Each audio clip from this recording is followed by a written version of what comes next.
আসসালামু আলাইকুম। কেমন আছেন সবাই? অনেকদিন ব্যস্ততার কারণে আপনাদের জন্য বই পাঠ করা হয় না। তো আজ আবার পড়তে এসেছি আপনাদের জন্য স্যার হুমায়ুন আহমেদের লেখা আজ আমার বিয়ে এর চতুর্থ পর্ব। তো চলুন আর কথা না বাড়িয়ে শুরু করি আজকের পর্ব। ড্রাইভার মকবুল বলল, অনেক ঘোরাফেরা করেছেন, চলেন শাড়িটা কিনি, মিরপুরে যাই। শাড়ি কেনার টাকা তো নাই, 500 টাকা পেয়েছিলাম, 150 খরচ হয়ে গেছে, 300 আছে। এতে কি চলবে? বললাম না আমার ভাই আছে, বাকিতে কিনাইয়া দেব। আমি বললাম, আগে থানায় চলো। থানা? থানায় যাবেন কেন? জরুরি কাজ আছে। কোন থানা? মকবুলের কথায় চিন্তায় পড়ে গেলাম। রেনুর প্রেমিক কোন থানায় আছে তার জানা নেই। মাজেদা খালার বাড়ির যে থানায়, সেখানকার হাজতেই তার থাকার কথা। অনেক সময় উল্টোপাল্টাও হয়। পুলিশের খুব ওপরের লেভেলের নির্দেশে যখন কাউকে ধরা হয়, তখন আর এলাকা ভাগ থাকে না। চলো ধানমন্ডিতেই যাই, তারপর অন্য থানাগুলিতে যাব। আজ ধারাবাহিক থানা পরিক্রমা। থানায় আপনার ঘটনা কি? ওসি সাহেবদের বিয়ের দাওয়াত দেব। সত্যিই দাওয়াত দেবেন? হুম। অনেকবার থানা হাজত কাটিয়েছি। বেশিরভাগ ওসি সাহেবের সাথে পরিচয় আছে। তারা আমার দুঃখ দিনের সাথী। মকবুল নিঃশ্বাস ফেলে বলল, আপনার কাজ কাম বড়ই জটিল। আত্মীয় স্বজনদের খোঁজ নাই, থানার ওসি সাহেবরা দাওয়াতি। গাড়ির জ্যামে আটকা পড়েছে। জ্যামের বাজার শুরু হয়েছে। ফেরিওয়ালারা গাড়ির জানালা থেকে জানালাতে যাচ্ছে।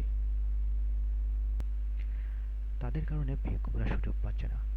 কোনো এ গুঁতো দিয়ে তারা ভিক্ষুক সরাচ্ছে। কেউ হাতে দুটো পাকা পেঁপে নিয়ে ঘুরছে, কেউ কানকই দড়ি বাঁধা কাতল মাছ নিয়ে ঘুরছে। পপকর্নের প্যাকেট নিয়ে বেশ কয়েকজন আছে। এই আইটেমটা মনে হয় চালু। এত কিছু থাকতে হঠাৎ পপকর্ন আইটেম চালু হয়ে গেল কেন কে বলবে? ভ্রাম্যমাণ লাইব্রেরিও আছে। 10-12টা পেপার ব্যাগ বই নিয়ে কয়েকজন ঘুরছে। হ্যারি পটার, জেনারেল মোশাররফ হোসেনের আত্মজীবনী বিক্রিও হচ্ছে। গাড়ির ভেতর আরামদায়ী শীতলতা, বাইরে তেজি রোদ। সেই রোদ আমাকে স্পর্শ করছে না। রোদের দিকে তাকিয়ে ঘুমিয়ে পড়তে ইচ্ছে করছে। সারা শরীরে আরাম আরাম ভাব। আরাম ব্যাপারটা কি? ভাবতে ভাবতে ঘুমিয়ে পড়লাম। ঘুমের মধ্যে স্বপ্ন। বটগাছের নিচে শান্তিনিকেতনী কায়দায় ক্লাস হচ্ছে। ক্লাস নিচ্ছেন স্বয়ং রবীন্দ্রনাথ। একজন তার মাথার উপর ছাতা ধরে আছে। ছাত্রধর খুব পরিচিত, কিন্তু কে ধরতে পারছি না। রবীন্দ্রনাথের হাতে এক ঠঙ্গা পপকর্ন। তিনি পপকর্ন চিবোতে চিবোতে আরাম কি তার ব্যাখ্যা দিচ্ছেন। তিনি বলছেন, আরাম দু প্রকার, শারীরিক এবং মানসিক। এই যে আমি পপকর্ন খেয়ে মজা পাচ্ছি, এটা শারীরিক আরাম। আমার পপকর্নগুলি দেখতে বটাহীন শিউলি ফুলের মতো। এক ঠঙ্গা ফুল থেকে যে আরামটা পাচ্ছি, তা মানসিক। শরীরের প্রয়োজন মেটাবার ফলে যে আরাম হয় সেটা শারীরিক আরাম। আবার মনের প্রয়োজন মেটাবার ফলে যে আরাম হয় তা মানসিক আরাম। আরামের যে অন্য অর্থ আছে তা কি তোমরা জানো? আরামের অর্থ বাগান, আবার উপবনও হতে পারে। আমার কথা বিশ্বাস না হলে তোমরা ডিকশনারি দেখতে পারো। এখন তোমরা বলো, সংহারাম মানে কি? সংহারাম একটি সমাজবদ্ধ পদ। ব্যাসবাক্য কি? ছাত্রধারী বললেন, গুরুদেব, আপনি তো ব্যাকরণের ক্লাস নিচ্ছেন না, আপনার কাছ থেকে ছাত্ররা অন্য কিছু জানতে চায়। রবীন্দ্রনাথ সঙ্গে সঙ্গে বললেন, তাই তো তাই তো। আচ্ছা, আরামের সঙ্গে মিল দিয়ে শব্দ লিখতে থাকো। এতে অন্তমিলের বিষয়টা সরগর হবে। আরাম, হারাম। আমি এই দুটো বললাম, বাকিগুলো তোমরা বের করো তাড়াতাড়ি। এই সময় ঘুম ভাঙল। গাড়ি থানার কম্পাউন্ডে ঢুকেছে। থানার সেন্ট্রি সরু চোখে তাকাচ্ছে। এত বড় গাড়িতে কি এসেছে আঁচ করবার চেষ্টা। সেই অনুযায়ী ঠিক করবে সেলুট দিবে কি দিবে না। সিভিলিয়ানদের নিয়ে এই এক সমস্যা। কে বিশিষ্টজন কে বিশিষ্টজন না এইসব গায়ে লেখা থাকে না। তাদের কোনো আলাদা পোশাক নেই। ভবিষ্যতে মানুষদের এইরকম ব্যবস্থা থাকবে বলে মনে হয়। সবাইকে শরীরে ব্যাজ পরতে হবে। সেই ব্যাজ বলে দিবে লোকটির পেশা কি, ব্যাংকে তার কত টাকা আছে, বিবাহিত কিনা, রক্তের গ্রুপ কি, বয়স কত ইত্যাদি। ওসি সাহেব আমার পরিচিত, নাম সুলেমান। তার সময় আমি একবার দুরাত হাজতে ছিলাম। শেষটায় ভালো খাতির হয়ে গিয়েছিল। তার স্ত্রীর রান্না হাঁসের মাংস এবং ভুনা খিচুড়ি টিফিন ক্যারিয়ারে রান্না করে খাইয়েছিলেন। ভদ্রমহিলার নাম পারুল। তিনি আমাকে দেখেই ভুরু কুঁচকে গভীর হয়ে গেলেন।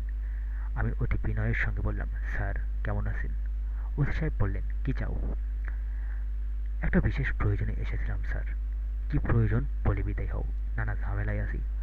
তোমার সঙ্গে কথার খেলা খেলতে পারবো না। কি বলতে এসেছো স্ট্রেট বলো, নো হাঙ্কি পাঙ্কি। আমি বললাম, আরামের সঙ্গে মিল হয় এমন কয়েকটা শব্দ দরকার। আমি একটা পেয়েছি, হারাম। আর পাচ্ছি না। ওসি সাহেবের চেহারা থেকে বিরক্তি ভাব দূর হয়ে চিন্তিত ভাব চলে এলো। তার মস্তিষ্ক এখন আরামের সঙ্গে মিল আসে এমন শব্দ খুঁজে বেড়াচ্ছে। ওসি সাহেব চাচ্ছেন না, কিন্তু মস্তিষ্ক তার কাজ করেই যাচ্ছে। নিজের মস্তিষ্কের ওপর মানুষের যে পূর্ণ নিয়ন্ত্রণ নেই তা মানুষ জানে, কিন্তু স্বীকার করে না।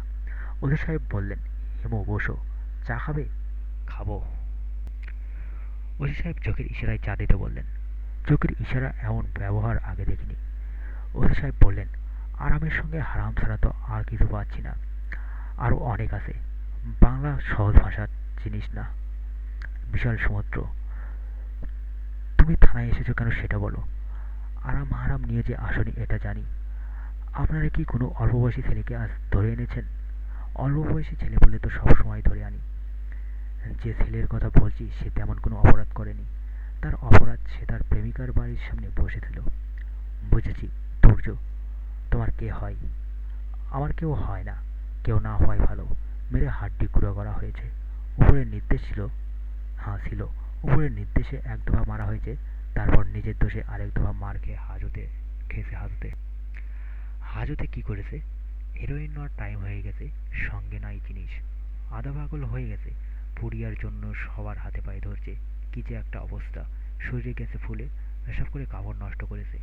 দুর্গন্ধে কাছে যাওয়া যায় না। সে কার ছেলে জানেন? কার ছেলে?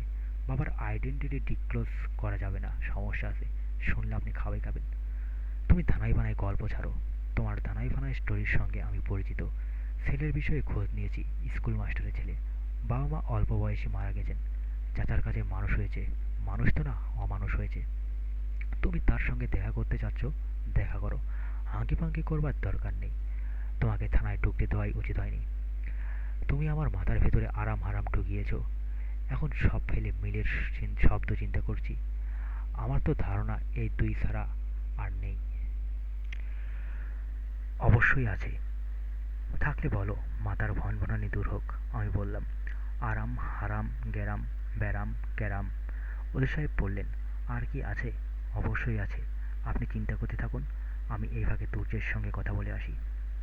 তুর্যের চেহারা সুন্দর হবে এটা আমি ধরেই নিয়েছিলাম। এতটা সুন্দর হবে কল্পনাও করিনি। একজন দেবদূত হাজতের শিক ধরে বসে আছে। বড় বড় স্বচ্ছ অভিমানী চোখ। চোখের দিকে তাকালেই মনে হয় কিছুক্ষণ আগে এই চোখে অশ্রুবর্ষণ হয়েছে। প্রাচীন গ্রিক ভাস্কর্যরা এই ছেলেকে দেখলে মডেল হিসেবে অবশ্যই ব্যবহার করতেন। এই ছেলের গায়ে কেউ হাত তুলতে পারে এমন ভাবাই যায় না। রেনুর পাশে এই ছেলেকে দাঁড়িয়ে করিয়ে ভোটাভুটি করলে তুর্যের ভোট বেশি পাওয়ার সম্ভাবনা আছে। হ্যালো তুর্য। তুর্য চমকে তাকালো, কিছু বলল না। তুর্য চমকে তাকালো, কিছু বলল না। আমি তোমার জন্য দুই পুড়িয়া জিনিস নিয়ে এসেছি। পচা বাবার কাছে থেকে এনেছি। পচা বাবার নাম শুনেছ? তুর্যের দৃষ্টি তীক্ষ্ণ হলো। তার পাতলা ঠোঁট কাঁপছে। সে ঘন ঘন নিঃশ্বাস ফেলছে। তুর্য বলল, আপনি কে? আমার নাম হিমু। আমাকে চিনেন কিভাবে? রেনুর মাধ্যমে চিনি। রেনুর কথা মনে আছে তো? তুর্য বলল, পুড়িয়া দিন। এখানেই খাবে? তুর্য কিছু বলল না। তুর্য জবাব দিল না। আমি দেখলাম তার হাতের আঙ্গুল কাঁপছে, ঠোঁট কাঁপছে, চোখের পাতাও কাঁপছে। আসন্ন নেশার উত্তেজনায় এমন হচ্ছে। রেনুর বিয়ে হচ্ছে, এই খবর পেয়েছো? না। কার সঙ্গে বিয়ে হচ্ছে? আমার সঙ্গে। আজ রাত ৯টা, সাড়ে ৯টার দিকে বিয়ে হবে। তুমি কি বরযাত্রী হিসেবে যেতে চাও? তুর্য জবাব না দিয়ে বলল, আমাকে পুড়িয়া দিন। এত তাড়াহুড়া কেন? আগে কথা বলি। কথা বলতে ভালো লাগছে না। রেনুর সঙ্গে কথা বলবে? না। না কেন? রেনুর সঙ্গে তোমার ভাব আছে না? জানি না। জানবে না কেন? আমি বুঝতে পারি না। যাই হোক, তোমাকে আমি ছোট্ট একটা কাজ দেব। জটিল কোনো কাজ না, সহজ কাজ। কাজটা করা মাত্রই পুড়িয়া হাতে পাবে। Word of honour. কাজটা কি? রেনুকে বলবে সে যেন তার হাতের রগ না কাটে। টেলিফোনে বলবে। আমি লাইন করিয়ে দেব, তুমি বলবে। হাতের রগ কাটা মানে কি? রেনু বলেছে, আমার সঙ্গে যদি তার বিয়ে হয় তাহলে সে তার হাতের রগ কেটে মারা যাবে। সে 7 o'clock ব্লেড নিয়ে তৈরি। তুর্য ঠোঁটে সামান্য হাসির আওয়াজ দেখা গেল। সে সঙ্গে সঙ্গে সেই হাসি মুছে ফেলে বলল, আমি টেলিফোন করব। Thank you. আমি লাইন করে দিচ্ছি। টেলিফোনের কথা শেষ হওয়া মাত্র পুড়িয়া, রেনু কি ভালো আছে? তাকে তাড়াবদ্ধ করে রাখা হয়েছে, তবে সে ভালো আছে। তুমি একটু অপেক্ষা করো, আমি লাইন করে দিচ্ছি। তুমি রেনুকে বুঝিয়ে বলো, নানান ঝামেলা করে খালার মাধ্যমে রেনুকে ধরা গেল। আমি মোবাইল টেলিফোন তুর্যের হাতে দিয়ে দিলাম। তুর্য কথা বলছে, ওপাশ থেকে রেনু কি বলছে শোনা যাচ্ছে না। তুর্যও কথা বলছে অতি নিচু গলায়। কি বলছে আমি কিছুই বুঝতে পারছি না। হয়তো এরকম নিচু গলাতেই সে কথা বলতে অভ্যস্ত। তুর্য টেলিফোন শেষ করলো। আমি বললাম, তুমি কি আমার কথাটা বলেছ? না। বলনি কেন? তুর্য চুপ করে রইল। আমি বললাম, মোবাইল ফোনটা তোমার কাছে দিয়ে যাচ্ছি, একটা পুড়িয়াও দিয়ে যাচ্ছি। আমার বিষয়ে রেনুর কাছে সুপারিশের পরপরই পুড়িয়া ব্যবহার করতে পারবে, তবে সুপারিশ না করে জিনিস খাবে না। তুর্য তাকিয়ে আছে এক দৃষ্টিতে। কিছু একটা বলতে গিয়েও বলল না। আমি বললাম, তোমাকে যা বলেছি মনে আছে তো? আমার বিষয়ে সুপারিশ করার পর পুড়িয়া খাবে, তার আগে না। তুর্য ঘাড় কাত করলো। আমি বললাম, রেনুকে বিয়ে করার ব্যাপারে আমার আগ্রহের কারণ জানো? আমি মেয়েটার প্রেমে পড়ে গেছি। ওই বিখ্যাত লাইনটা মনে আছে? রমণীর মন সহস্র বৎসরের সখা সাধনার ধন। রমণীর রেনুর মন আমি এখনো পাইনি। সাধনা সেভাবে শুরু করিনি বলেই পাইনি। কয়েক ঘন্টা মাত্র সাধনা করেছি।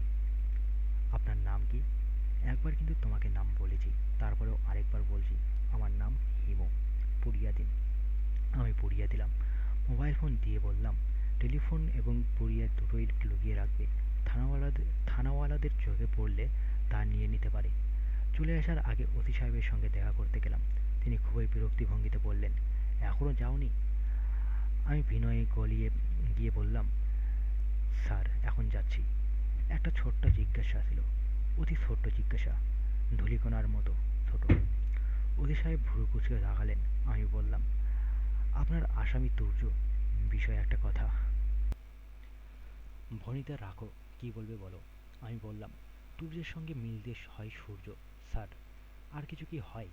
ওসি সাহেবের মুখে প্রায় সঙ্গে সঙ্গেই হতাশার ছায়া পড়ল। বোঝা যাচ্ছে তার মস্তিষ্ক মিল খুঁজতে শুরু করেছে। অনন্তযুক্ত মিল আরেকটা শব্দ মনে না আসা পর্যন্ত অনুসন্ধান চলতেই থাকবে। এই বিষয়টা সবার ক্ষেত্রে ঘটে না। কাজে কর্মে এবং চিন্তাভাবনায় জর্জরিত মানুষের ক্ষেত্রে ঘটে। প্রবল চিন্তার চাপে প্রদুর্যস্ত মানুষদের ক্ষেত্রে ঘটে। মস্তিষ্ক চাপ থেকে মুক্তি পাওয়ার জন্য সহজ পথ খোঁজে। অন্তমিলের অনুসন্ধান মস্তিষ্কের জন্য সহজ মুক্তির পথ। স্যার, আপনার অফিসের টেলিফোনটা একটু ব্যবহার করতে পারি? ওসি সাহেব থমথমে মুখে টেলিফোন এগিয়ে দিলেন। আমি খালু সাহেবকে টেলিফোন করলাম। আমি বললাম, হ্যালো, ধানমন্ডি থানা থেকে বলছি। খালু সাহেব হড়বড় করে বললেন, গাড়ি কি পাওয়া গেছে? খালু সাহেব, আমি হিমু। তুমি তুমি থানায় কি করছো? ওসি সাহেবদের দাওয়াত দিতে এসেছি, বিয়ের দাওয়াত। খালু সাহেব, গাড়ির কোনো খোঁজ খবর পাওয়া যায়নি। ইয়ার্কি বন্ধ করো, ইডিয়েট। খালু সাহেব ফোন রেখে দিলেন। ওসি সাহেব শূন্য দৃষ্টিতে তার সামনের দেয়াল ঝুলানো ক্যালেন্ডারের দিকে তাকিয়ে আছেন। আমি বললাম, যাই স্যার। ওসি সাহেব বললেন, সূর্য এবং সূর্য ছাড়া আর তো কিছু পাচ্ছি না। চেষ্টা করতে থাকুন, পেয়ে যাবেন। কর্য কি চলবে? কর্য চলবে না, উকার লাগবে। কুর্য চলতো, তবে কুর্য বলে কোনো শব্দ নেই। হেমো শোনো, আর কোনোদিন যেন তোমাকে এই থানায় না দেখি। পারুল আবা কেমন আছে স্যার? সে ভালো আছে। ওনার রান্না করা হাঁসের মাংস এবং খিচুড়ির স্বাদ এখনো মুখে লেগেই আছে। ওসি সাহেবের গভীর গলায় বললেন, তোমার মতলব আমার কাছে পরিষ্কার। পারুলের কথা বলে আমার মন ভুলানোর চেষ্টা করছো, কাজ হবে না। পারুল আবাকে বিয়ের দাওয়াত দেওয়ার শখ ছিল।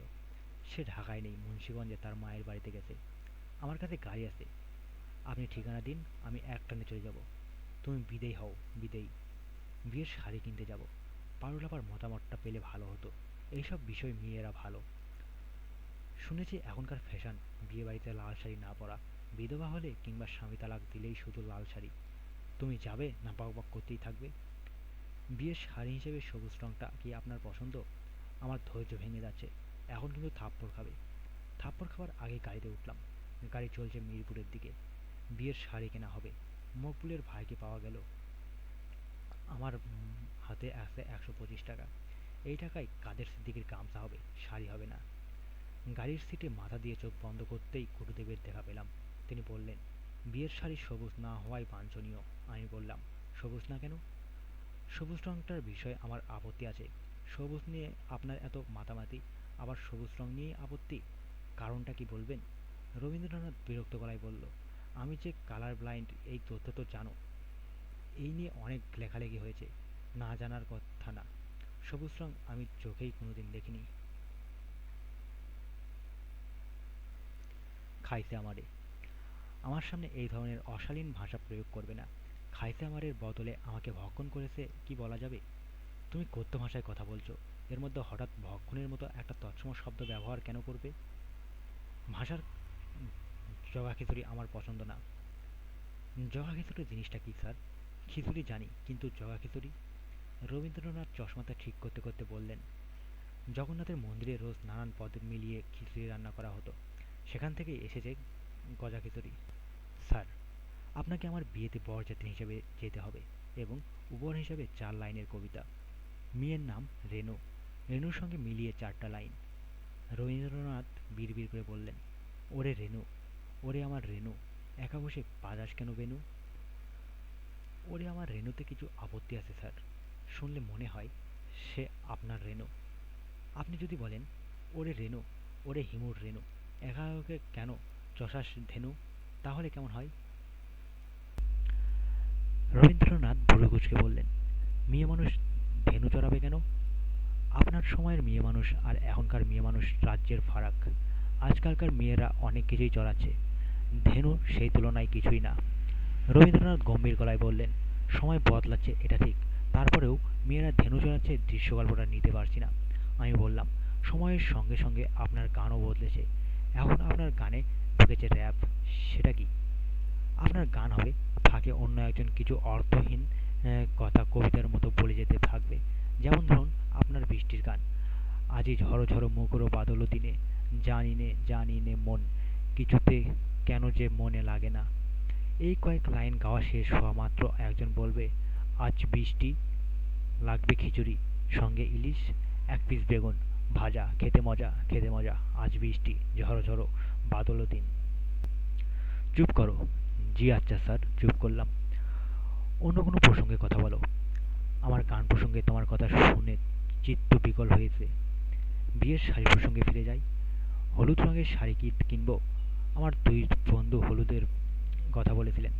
হলুদ বৈরাগ্যের রং। ব্যাচেলর জীবনে প্রবল বৈরাগ্যের কারণেই বিবাহিত জীবনে সেই অর্থে হলুদ চলে না।